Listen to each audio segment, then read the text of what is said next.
de Maipo. Marcelo, ¿cómo estás? Muy buenas tardes. Hola Matías, hola Cata. Perdona el incidente, nunca supimos cómo sacarle el micrófono, así que, pero bueno, por acá conversamos. Oye, mira, lo que tú estás diciendo es muy cierto. Nosotros hoy día somos grandes consumidores de benzodiazepinas a nivel general. Estamos hablando de 4 millones de cajas al año que se consumen de benzodiazepinas. Y en el caso de la población adolescente, de los jóvenes, accede a alrededor de un 25% de esos 4 millones de cajas. Estamos hablando de 1 millón de cajas, de las cuales una parte significativa, la más importante, es sin receta médica. Entonces, hay una suerte de naturalización del consumo de tranquilizantes, de benzodiazepinas, porque efectivamente, y con las cifras que tú dabas, la facilidad de acceso que tienen los tranquilizantes, durante la época de la pandemia se empezó a dar de manera muy significativa el consumo naturalizado de recetas que estaban online o de consumo que ya tenían las personas adultas y que se la compartían a los niños, etcétera, cuando estaban en una crisis de angustia, en una situación compleja. Ahora, las benzodiazepinas también, mezcladas con otro tipo de consumos, como puede ser el alcohol, tienen efectos paradójicos, porque si bien la benzodiazepina se usa para calmar, para deprimir un poco el estado de ánimo, etcétera, cuando tú la mezclas con alcohol, por ejemplo, tiene los efectos paradójicos que sucede, por ejemplo, con los síntomas que te da la cocaína. Entonces, hay niños que han empezado a utilizarla bajo esa modalidad. Y las cifras nos están mostrando que, si bien es cierto, en general las drogas han ido bajando, o por lo menos en la muestra del año 2022, claro, el estudio que te da el Senda te muestra bajas significativas en varios tipos de drogas. En el caso de los tranquilizantes se estabilizó en un 9 y tanto por ciento, un 9,5%, y en el grupo de mujeres la cifra aumentó, en tanto que la de los hombres había bajado. Y eso tiene que ver también con la normalización de la disponibilidad de tranquilizantes. Básicamente, la percepción de riesgo lo que juega más a favor del aumento del consumo de tranquilizantes en mujeres, porque la percepción de riesgo en el consumo de marihuana, la percepción de riesgo en el consumo de cocaína, etcétera, ha estado extraordinariamente alta, junto con una menor disponibilidad de oferta. Tú ves que en el informe se muestra que en marihuana, cocaína, pasta base, tú te encuentras con un 10 puntos menos de disponibilidad. Y eso tiene que ver con todas las restricciones logísticas que hubo durante la pandemia. Pero en el caso tranquilizante es distinto, porque el tranquilizante llega por una vía relativamente legal, entre comillas, que puede ser una receta duplicada, una receta a la que accedieron o una persona adulta, o que una persona adulta deja esos medicamentos a disposición de los niños y los jóvenes, y se da una suerte de naturalización que es distinta que en el caso de la droga ilícita. Y se valida además con los pares, me imagino yo. O sea, efectivamente, al estar como más permitido, se ve que el del lado también lo hace, nadie presenta objeción. Pasa dos cosas, Cata, que durante el tiempo de la pandemia, muchos de los adultos que realmente tienen prescripción consumieron más tranquilizantes. Eso era absolutamente normal. Tuvimos problemas de regulación emocional, tuvimos problemas de crisis de angustia, tuvimos problemas de depresión, no tuvimos acceso a profesionales de la salud médica porque estábamos concentrados en otros temas. Entonces, se dio mucho más el consumo adulto de tranquilizantes. Y una primera vía de normalización que tienen los niños es ver que sus padres, sus cuidadores están tomando tranquilizantes. Entonces se repite en el fondo el comportamiento que ven en la casa. Eso es lo más inmediato. Pero también empieza a ver que hay niños que en su circuito familiar el papá le ha proporcionado a lo mejor un clona, o le ha pasado algún broma, o un lorazepam, o alguna otra benzodiazepina como para que se calme, etcétera, y bueno, y empieza a naturalizarse. Lo que no sucede con la droga ilícita, porque las drogas ilícitas tienen una carga mucho más fuerte de percepción de riesgo. Entonces, lo que ha pasado es que durante todo este tiempo, en donde hubo una crisis en salud mental que estuvo de alguna forma oculta dentro de las paredes de la pandemia, no se hizo explícito fuertemente por parte de las autoridades, por las campañas públicas en materia de salud mental, el mal uso que pudiera dársele a los tranquilizantes precisamente en el circuito familiar. donde se van creando estos modelos de referencia y donde los niños podían acceder de manera mucho más fácil.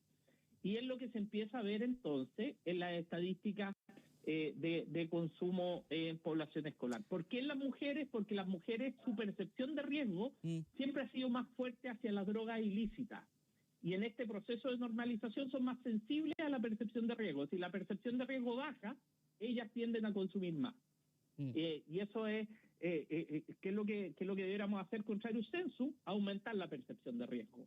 Hacer buenas campañas de información, explicar los efectos que tiene el consumo prolongado de tranquilizantes, que daña no solamente los efectos inmediatos que tiene, que muchas veces pueden ser efectos deseados, porque por algo uno se los puede estar tomando, puede estar prescrito, sino que la permanencia en eso puede generar daños cognitivos, daños emocionales, daños en el estado de ánimo, todos esos elementos que son de alto riesgo. O sea, aumentar la percepción de riesgo es fundamental. Hay que hacerlo en los colegios, hay que hacerlo con información pública, hay que disponer de una acción muy concreta, muy focalizada en el uso de las benzodiazepinas y por supuesto que la fiscalización. Sí, Marcelo, no puede ser que encontremos benzodiazepinas en la feria. Sí, eso no puede pasar. Me quería ir justo por ahí. Ahora, quería destacar algo que tú acabas de mencionar, ¿no?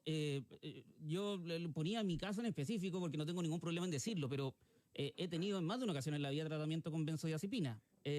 Y lo primero que te dice el psiquiatra cuando te receta una benzodiazepina es: esto es por un periodo de tiempo determinado, por justamente el efecto a largo plazo que esto puede llegar a generar.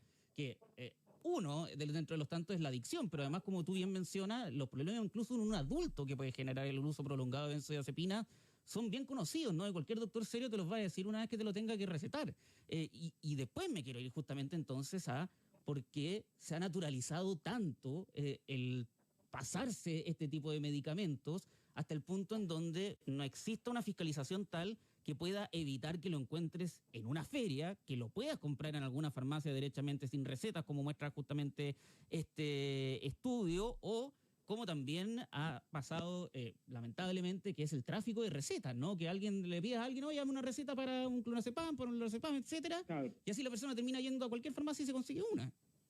Claro, efectivamente, las benzodiazepinas, si bien es cierto, hay psicotrópicos y hay medicamentos que tienen una receta retenida y es una receta que además está controlada y muy fiscalizada. Hay otro tipo de recetas que en las que caen varias categorías de benzodiazepinas que tú los compras en la farmacia con una receta, por supuesto, pero que durante la pandemia esto anduvo funcionando más o menos. O sea, tenía ahí recetas que podías adquirir a través de la telemedicina y no todas tenían control regulado de la receta que tú entregas en el mostrador.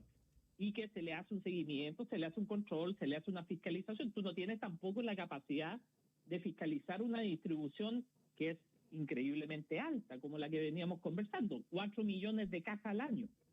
Entonces, aquí a lo que uno tiene que apelar fuertemente es a la responsabilidad que tenemos los adultos responsables que manejamos las cajas de benzodiazepina en nuestras casas, porque muchas veces te quedan fracciones de clonazepam, te quedan fracciones de cualquiera de los derivados de benzodiazepina disponibles y no tenemos un buen manejo de ese stock que queda dentro de la casa. Y por otro lado, también como adultos, cuando hemos consumido ese tipo de medicamentos, hemos también evidenciado que probablemente los efectos que generaron fueron efectos positivos y no terminaron en situaciones tan complejas que sí pueden serlo para la población infantil y juvenil. Y eso es muy relevante, porque es distinto cuando tú tomas benzodiazepina y eres un adulto bajo prescripción médica, etcétera, que cuando lo toma un niño sin prescripción médica, con todos los efectos que puede tener respecto del circuito adictivo, respecto de la compensación de efectos que tiene con otros medicamentos que pueda estar tomando, respecto del desarrollo cerebral y las capacidades cognitivas y afectivas que tiene el niño, etcétera.